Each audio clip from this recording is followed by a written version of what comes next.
అలఘ్ committee. ప్రణాళికా సంఘం 1977 జూలైలో వైకే అలఘ్ కమిటీని నియమించింది. కమిటీ జనవరి 1979లో తన నివేదికను సమర్పించింది. ఈ కమిటీ పేదరికాన్ని కొలవడానికి కేలరీ ప్రమాణాలను ఉపయోగించింది. గ్రామీణ ప్రాంతానికి 2400 కేలరీలు, పట్టణ ప్రాంతంలో 2100 కేలరీలు. లక్డావాలా కమిటీ. ఇందులో ప్లానింగ్ కమిషన్ సెప్టెంబర్ 1989లో డిటి లక్డావాలా కమిటీని నియమించింది. కమిటీ తన నివేదికను జనవరి 1993లో సమర్పించింది. లక్డావాలా కమిటీ అలఘ్ కమిటీ పద్ధతిని ఉపయోగించింది. అయితే ఇది ప్రతి రాష్ట్రం, గ్రామీణ మరియు పట్టణాలకు వేర్వేరు దారిద్ర్య రేఖలను ప్రకటించింది. కమిటీ యూనిఫామ్ రీకాల్ పీరియడ్ పద్ధతిని ఉపయోగించింది.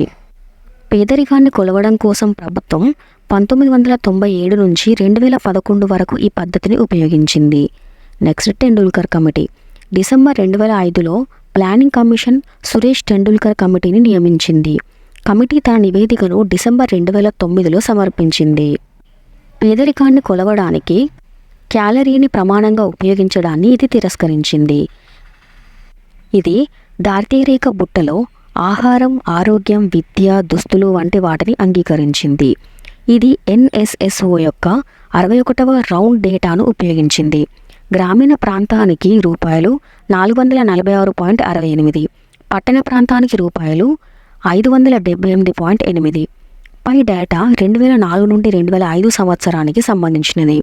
2009 నుండి 2010 సంవత్సరానికి గ్రామీణ రూపాయలు 673, అర్బన్ రూపాయలు 860.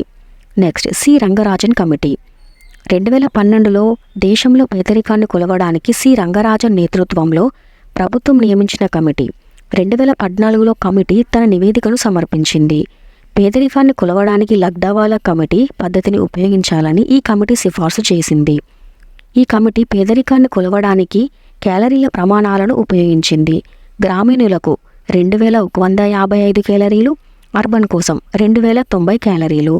ప్రత్యేక రాష్ట్రం కోసం ప్రత్యేక దారిద్ర్య రేఖను ఉపయోగించుకుంది.